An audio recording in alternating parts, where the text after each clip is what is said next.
Hello everyone, this is Caleb Simpson, and you're watching my 100% walkthrough for The Legend of Zelda Skyward Sword for Nintendo Wii.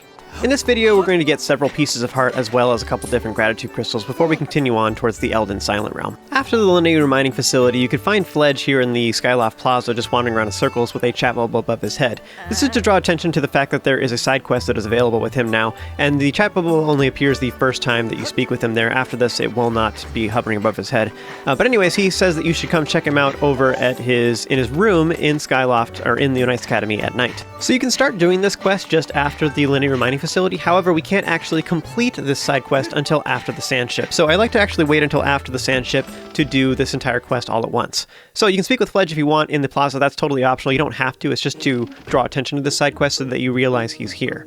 What this quest requires is 2 stamina potions, so you want to go to Love's Potion Shop in the bazaar and purchase 2 of them. They're 50 rupees a piece, so you're going to have to empty out some bottles. So I actually emptied out 2 bottles of fairies in the last video because fairies are free. We can get them a variety of different ways, and they're kind of not really super useful at this point in the game anyway. But anyways, go ahead and sleep in Fledge's bed until the next night, and then you can see Fledge is here with a chat bubble above his head, and he's working on doing some push-ups.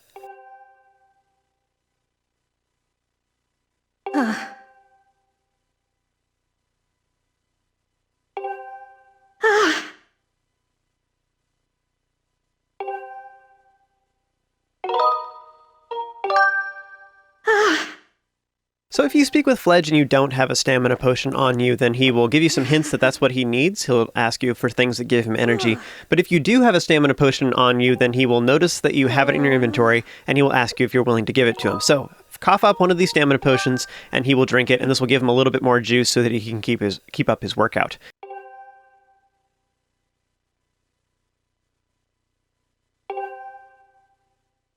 So at this point, you want to sleep in the bed until the next night, and he will have made more progress on his push-ups. Now, if it's just after the Lanayru mining facility, then that's it, there's nothing else. But if it's after the ancient cistern, now he has made even more progress. He has another chat bubble above his head, and you can give him another stamina potion so that he can progress even further.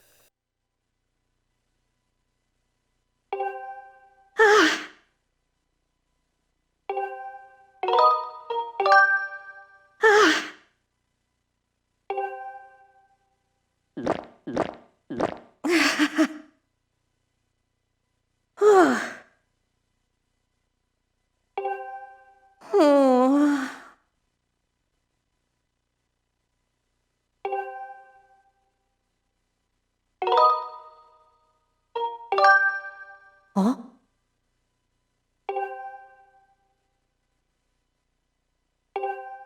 So lastly, go ahead and sleep in his bed again until the next night, and this time is if it's after the sand ship, now you'll actually see the progress of his push-ups, and he will have a chat bubble above his head to give us the reward. This does 2 things for us, actually. It gives us 5 gratitude crystals, which is awesome, so it gives us closer to some of the prizes with Batro. But the other thing it does is it actually gains us access to Fledge's minigame just outside the training hall next to the Knights Academy. So after this, you want to head out there, and we'll complete that.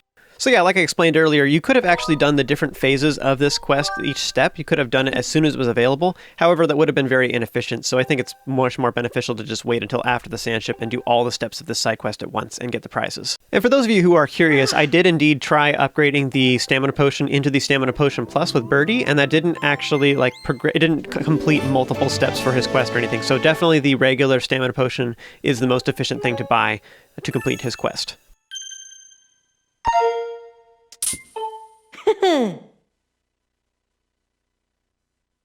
So from now on, you can find Fledge outside the training hall next to the Knights Academy, and he is now incorporating throwing pumpkins into his workout regimen, which is kind of weird. And so he decided that why not, let's turn it into a little game and make it a little fun. So you can pay rupees and play this little minigame with him now that we have the bow, where we can shoot the pumpkins out of the air. I'm just gonna be honest, guys, I'm a little worried about Fledge. Like, he's doing all this upper body workout, but if he doesn't incorporate leg day into his schedule, I think he's gonna be a little lopsided.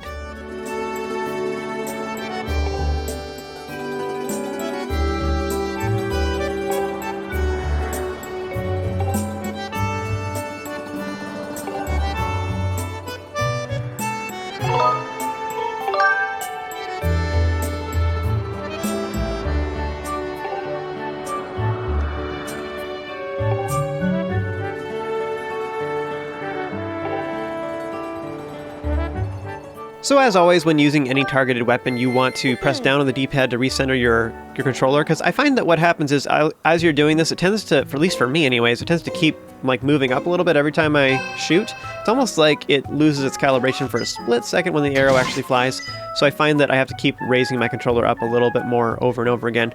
So if that keeps happening to you, you can just press down on the D-pad to recenter it and fix that. As far as actual shooting goes, you can hold down the A button, or you can hold down the C button and shake the nunchuck. And I do think that even though using the C on the nunchuck requires a little bit of movement with that hand, I actually think it's a little bit more accurate, because when you release the A button, I feel like it shoots the arrow off just a little bit. It causes a little bit of motion in that hand when you're releasing that button. It's like hard to get it just right. So I do think it's superior to use C for this if you can. As another comment, I believe that using the Sacred Bow charges a little bit faster with A, so if you have upgraded the bow, that does make this minigame a little bit easier if you are going to use A for this.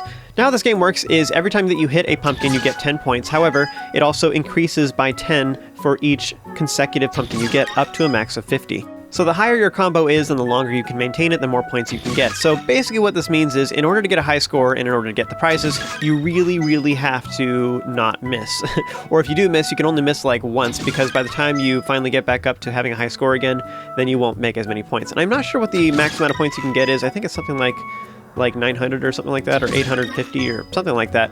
I missed once during this particular recording, but it is fairly hard. Now, another thing to note is the pumpkins do steadily go further and further right, so they start out pretty low and pretty close, but they end up getting further and further away. And one other thing to note is that there is a wall off to the far right, and so the very far right pumpkins can smash against the wall, so you do need to aim a little bit higher for those very far right ones. Just be aware of that. So you only need to score about 600 points to get 600 or more to get the piece of heart as a prize. However, as a comment, that is actually towards the higher end. Like I say, if you miss, you lose a lot of potential points. So by not missing for a good chunk of the minigame, you should be able to get over 600. So this might take a lot of tries to get to this point. You don't really need to score any higher than that, but as another comment too, if you keep playing this game, the higher you score, the higher the chance is for you to get high-tiered treasure. So you could get goddess plumes and stuff here in particular, which would be very useful, or golden skulls and stuff like that too. Now, if you struggle with that method, there is actually one other way to complete this minigame, and that is to actually just focus on your timing. You see, you can actually shoot the pumpkins after they leave Fledge's hands. You can't actually aim at Fledge. You have to aim somewhere after it leaves his hands, otherwise the pumpkins will not break. So the easiest place to do this is just a little bit to the left of the wood here, kind of on the middle of the fence. And by aiming here, all you're concentrating on is the timing. It doesn't matter if the how far the pumpkins are being thrown, because you're always aiming in the same place. It's just a matter of releasing the button, either the A button or the C button. Now, one other comment about this, though, is as far as the timing goes, the thing to note with that, what you're watching is Fledge, actually. He has two different animations. One of them is a little bit delayed, it's a little bit slow, and the other one is fast. So you're just watching to see when he releases the pumpkin. Is it going to be fast or slow? And that will determine when you release your button. Now, whichever method you choose, you just have to get up to 600 points. That's all we're really aiming for. I'm trying to get a pretty high score for both of these recordings. I actually did not do very good on this timing method, which surprised me, but for this particular recording. But yeah, usually, I'd say overall between the two methods, this one is definitely easier. So there's one thing I always thought whenever I played this minigame, and that is simply this, that this minigame is crazy dangerous. Why on earth are they having us shoot towards the training hall? It's just nuts. What would happen if somebody just came out of the training hall and was like, "Hey Link, how's it go?" Oh! I will say though, this is definitely the hardest minigame in the game. So if you're struggling with this, don't feel too bad, because that's pretty normal, I guess, or typical for people to struggle with this. Or yeah, if you're gonna struggle with the minigame, it's very likely that it's this one in Skyward Sword. So whatever method you choose here, you can choose either the regular aiming method or you can choose the timing method, but either way, once you get up to 600 points or more, he'll give you the piece of heart. And if you've been following along with me so far, this should be your 18th piece of heart total. You can keep scoring high if you want to. I feel like the main reason for that would be to hopefully get, I guess goddess plumes honestly are going to be the most rare thing, but otherwise evil crystals, I guess. Evil crystals you can get from Ancient Cistern though, so I don't really think it's super worthwhile. You can always go back there and farm them. Goddess plumes on the other hand, I think now anyways, my theory is that they appear in different locations as an alternative to Amber Relics. So they don't necessarily appear in the same locations as Amber Relics, they're right next to them. But that's what it appears to be now watching all my recordings, is that's where they come from. So you can actually find them throughout the game. You only need 2, I think, for all of the upgrades in the game. Or maybe it's 3. So at this point, I'm getting towards the end of the game. I have most of the pieces of heart, and I'm pretty much already full on most of my hearts. So fairies are kind of not very good anymore. They only restore 6 hearts, but I might as well fill up my bottles with them because I might as well in the meantime until I want to purchase something. But I have 2 bottles that are empty right now, and I might as well use the glittering spores that I have to create fairies by using them on heart flowers. The glittering spores can also be used to stun enemies, although I think it's a little bit too risky because you have to get right up next to the enemy and do that. Just bad things happen when you get too close to enemies, you know? So earlier in the game, I was saying that I purchased a life medal from Beedle, and I was saying I didn't particularly care for that prize per se, but the next item that is in that slot is a piece of heart. Now here he has that piece of heart available now, and it does cost 1,600. I'm actually going to hold off on purchasing it because that is the most expensive item that Beedle has in his shop, and we will very shortly have the option of purchasing one item at Beedle's shop for half off. So I'm going to wait until we have that capability so that we can actually purchase it for 800 rupees instead. So I will be doing that a couple videos from now. Instead, what I'm going to do is I'm going to go ahead and purchase the bug medal. I don't particularly need it. This is a 100% walkthrough, so I'm going to show where all that stuff is. The bug medal makes it so that different icons appear on your map when you have it in your inventory that shows the locations of bugs. And just to clarify with that too, the bug medal will show potential spawn locations for bugs. So you might go to that location, there might not actually be a bug there. But that's fine because if you just like you zone into another area and then come back, then it'll respawn all the bugs in the zone, again randomly, of those locations. But you can go back to the locations where those particular bugs are, and then if they're there, they're not, then whatever. But if they are there, then you can catch them. So it is a handy thing just to know in the first place where particular bugs are, so that you can figure out an efficient path to try and grab them all. So next, as long as we're here, I'm going to do 2 things. We can go to Beedle's island at night by sleeping in his bed here on the air shop. This will take us to his island, and one of the things you can do is you can use the Beedle to grab the individual gratitude crystal that is on top of his shop only at night. So go ahead and grab that, and as long as we're here, you can step on top of the nearby ladder to climb up here and reach this upper alcove that I was talking about earlier in the previous video, where there is a goddess chest.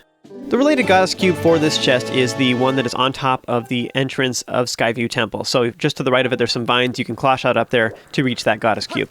This particular one gives you a rupee medal. Now, again, I don't really think the rupee medals are all that useful, but again, if you're going to be wearing the treasure medal and cursed medal, you might as well, because you're not going to be able to carry your shields or other items as well, or potions or whatever. So you might as well wear the rupee medals. So you have both rupee medals, the treasure medal, and the cursed medal. You can get all kinds of goodies when you're fighting enemies.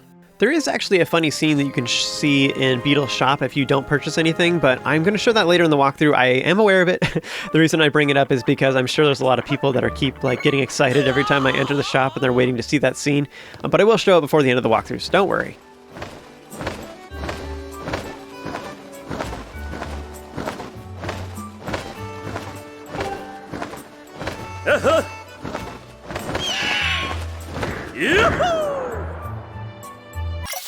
So next you want to fly all the way over to Lanayru and go back to the bird statue that is labeled as Shipyard. So once you land in the shipyard, you want to continue on to the right and just ignore the Lizalfos. You can fight them if you want to, if you want the Lizalfos tails. I'm doing pretty good on lizard tails right now, whatever, so I don't really need them right now. So I'm just going to run past them. But anyways, enter the nearby room, which is where you will find the Goron named Gortram. I mentioned this earlier in the walkthrough, but when we speak with this Goron, he was saying that he might have a minigame available for us later. But anyways, you can want to talk to him right now, and he will actually offer us to play a little minigame for 20 rupees, I believe it is. But go ahead and speak with him, and he has two different tracks that we can choose to go on. The first one is short and it doesn't really last very long, but the other one is a much longer one and is a lot harder, and that is called the Heart-Stopping Course. So you want to play Heart-Stopping Course, and if you can do it in less than 65 seconds, then he will give you a prize. So what we're here to get is a piece of heart. Now, generally speaking, I like to just try and describe things. I don't necessarily want to show my hands all the time, but there's a couple different times in the game where I think it's very, very useful, in particular for playing the harp. And I think this is one of those examples too, where showing my hands, what I'm doing with the controller, will help people a lot to understand what to do for this minigame. So I'm actually going to show my controller on screen so you can see how to do this. A lot of this is pretty straightforward. There's not really much to say. When you're in a straight stretch, you can actually tilt all you want. It doesn't really matter. It's just when you're going around corners is where it's suddenly tilting matters a lot. And it also matters very much so when you're going off of jumps. Now, for jumps, you can actually jump the jumps, which will save you a little bit of time. You slow down when you land on the jumps if you don't do anything ahead of time. If you just bonk into them, you'll lose a lot of speed once you land. So to do that, what you do is you lift the entire controller. Don't swing it one direction. You lift the entire controller and Link will actually hop. But you have to do it a little bit early. It is actually very tricky, so I would recommend at the very least you only do that for the first one. The other ones you can kind of ignore if you do good on the rest of the track. Pretty early on we have this fork in the road. You can choose either left or right. Left is slower and a little bit easier. The turns don't happen as quickly. Right, meanwhile, is a little bit harder, but the track is not as long. So I would highly recommend you choose right for that first fork in the road.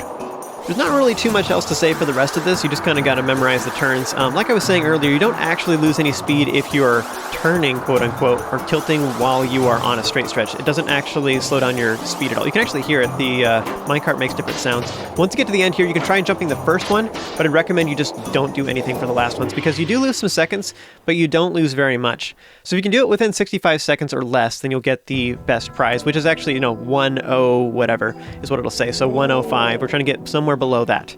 So here I got 102, which is great, and he will give us with a piece of heart. Now, if you've been following along with me, this will be your 19th one total. So yeah, I thought that recording for this minigame, I thought that recording my hands would be really smart, in particular for the jumping section. I just really wanted to explain that really, really well, so it's easier to just show it. I don't understand why there's so many videos for Skyward Sword online, but then a lot of people don't do that. I just don't understand. It's mind-boggling to me. When this game was first being announced, it was one of the first things I was thinking was like, all right, we'll get a webcam out, it'll be awesome. But yeah, I'm a very visual learner, so it just made more sense to me, and like I figured that it's helpful for me, so I figured it'd be helpful for other people too. And I don't know, just want to offer those things to you guys. But yeah, that's the end of this video, guys. That's all the collection-y stuff we can get for now, so we're going to continue on with the main storyline, so join me for the next video where we will do that.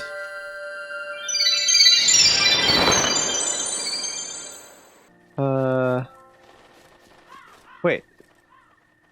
Yeah, see, it lies. Like, what? I'm standing on the spot. There's supposed to be, according to this map, so here's where I am. Okay? See this? Yeah? See it? Watch it closely.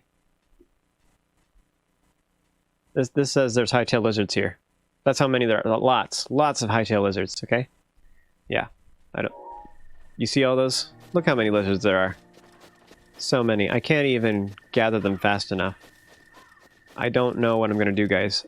There's so many lizards here. Okay, this map lies.